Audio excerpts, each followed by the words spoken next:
students, this is our next video of today's lecture, and the topic name is escape velocity. First of all, here comes the definition of the escape velocity, that minimum initial velocity of a body with which it goes out of Earth's gravitational field is called the escape velocity.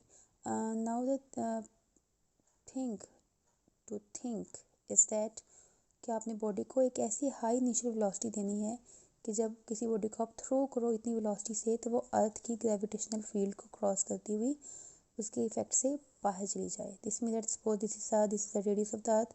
हमने चीज़ को surface of earth से throw किया और वो इतनी बाहर चली गई कि वो अर्थ के इर्द गिर्द जो ग्रेविटेशनल फील्ड थी उससे आप बाहर जा चुकी है.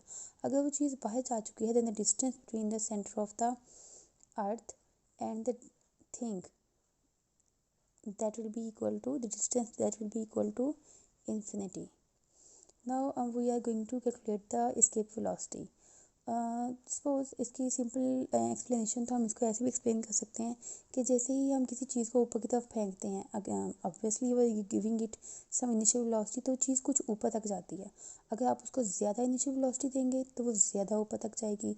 अगर आप उसको इतनी ज़्यादा इनिशियल वेलोसिटी दे दें तो इतनी ज़्यादा कि वो अर्थ की ग्रेविटेशनल फील्ड को पार कर जाए, बाहर चली जाए, then that initial velocity is known as the escape velocity. और यही escape velocity जो है ये अभी हम फाइंड आउट करने जा रहे हैं. चलिए जी, बॉडी हाइट पे जा रही है. This means that the body is getting the potential energy. या हम ये भी कह सकते हैं कि बॉडी की पोटेंशियल एनर्जी जैसे जैसे सरफेस से दूर होती जा रही है बॉडी की पोटेंशियल एनर्जी जो है वो एब्सोल्यूट पोटेंशियल एनर्जी वो इंक्रीज़ होती जा रही है. तो अब इस कंडीशन में आपके पास दो तरह की पोटेंशियल एनर्जीज़ हैं. एक तो तब जब बॉडी सरफेस ऑफ अर्थ के ऊपर थी उस वक्त आपके पास पोटेंशियल एनर्जी की value U is equal to minus GMM over r है. जैसे कि अभी हमने previous lecture absolute potential energy के लेक्चर में हमने ये इक्वेशन ड्राइव भी की है. और उसी लेक्चर में हमने ये भी बताया कि जब distance between the centre of the earth and the point that becomes infinity, तो इन्फिनिटी के ऊपर आपके पास पोटेंशियल एनर्जी की वैल्यू यानी कि U की वैल्यू जो है that is taken to be equal to zero. Potential energy के इन्फिनिटी के ऊपर जो पोटेंशियल एनर्जी होती है उसकी वैल्यू क्या ली जाती है? ज़ीरो. तो अगर इस केस में आप नेट पोटेंशियल एनर्जी या इंक्रीज़ इन पोटेंशियल एनर्जी को कैलकुलेट करना चाहो तो final potential energy minus initial potential energy जो है वो आपको कैलकुलेट करनी पड़ेगी. फाइनल की आपके पास ज़ीरो वैल्यू आ रही है और इनिशियल की वैल्यू क्या है? Minus GMM over r. तो जो आपके पास जो इंक्रीज इन पोटेंशियल एनर्जी की इक्वेशन आएगी that will be minus minus plus and it will become equal to GMM over R. This is the increase in potential energy. Now from where we have got this increase? Actually we have given some initial velocity. This means that we have given it some initial kinetic energy. और जैसे जैसे चीज़ ऊपर जाती है kinetic energy की value जो है वो potential energy में कन्वर्ट होती जाती है. So we can say that the increase or the change in kinetic energy that is actually converting into the potential energy. और kinetic energy की इक्वेशन हमें पता है कि हाफ mv² होती है और potential energy की इक्वेशन हम यहाँ से ले सकते हैं GMM ओवर R. m यहाँ पर भी है, m यहाँ पर भी है, so that will be cancel out. v² की इक्वेशन क्या बन जाएगी? 2 इधर ऊपर चला जाएगा 2GM over R. But we are not interested about the v². We want to have the v only. v escape. तो आपके पास क्या करेंगे, इस साइड भी अंडर रूट ले लेंगे और यहाँ पर भी आप अंडर रूट ले लेंगे. तो जब अंडर रूट ले लिया दोनों साइडों पे तो आपके पास क्या चीज़ बच जाएगी? v escape that will be equal to under root 2GM over R. Now you can see this is our equation number 1 कि आपके पास escape velocity की इक्वेशन आ चुकी है but it is having factors that having very high values.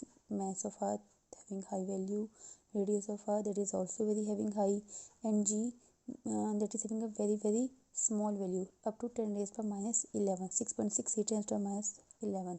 तो आप देखें तो क्या next task is to further simplify the equation. और ये हम कैसे करेंगे? अब आ जाएं, ये हमने एक एस्पेक्ट जो है वो हमने स्टडी किया. अब आ जाएं दूसरे एस्पेक्ट पे. When the body is moving in the earth gravitational field तो उसके ऊपर दो तरह की फोर्सेस अप्लाई हो रही होती हैं.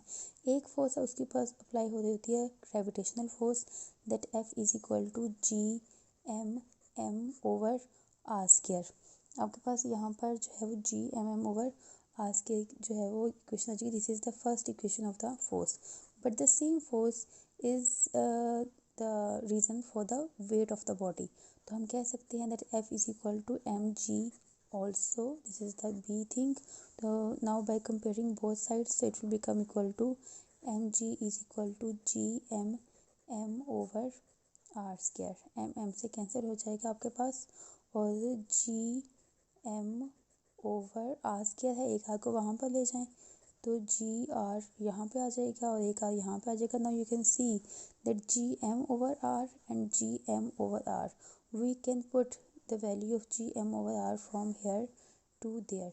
तो जो चीज़ आपके पास आ जाएगी that will be equal to v escape is equal to under root, और m ओवर r की जगह आप इसकी वैल्यू पुट कर दें 2gr. This is the new relation and this is the final relation for the escape velocity. This relation shows that the escape velocity depends on the constants like g is having a constant value 9.8 meter per second square, and the radius of earth is also constant, that is 6400 kilometers. So now we are going to enter the values of these constants and then we will get the numerical value of the escape velocity. चलिए जी, आ जाते हैं, हम इसकी values put कर लेते हैं. तो ये आपके पास आ जाएगा कि escape velocity is equal to, जैसे कि अभी हमने रिलेशन निकाली 2gr, तो हम क्या करते हैं वैल्यूज़ पुट करते हैं. Under root 2 into 9.8 into 6400 kilometres हैं, तो आपके पास ये वैल्यू जो होती है मीटर्स में आ जाएगी. जब आप इसे कैलकुलेट कर लेंगे अंडर रूट ले लेंगे then you will get the answer of 11.3 kilometers. This means that this is the kilometers per second. This means that this is the value of the escape velocity. This is the amount of the escape velocity कि जब आप इतनी velocity किसी body को देते हैं then it will go out of the earth's gravitational field. So this is the end of the lecture. For the next lecture, till then, Allah Hafiz.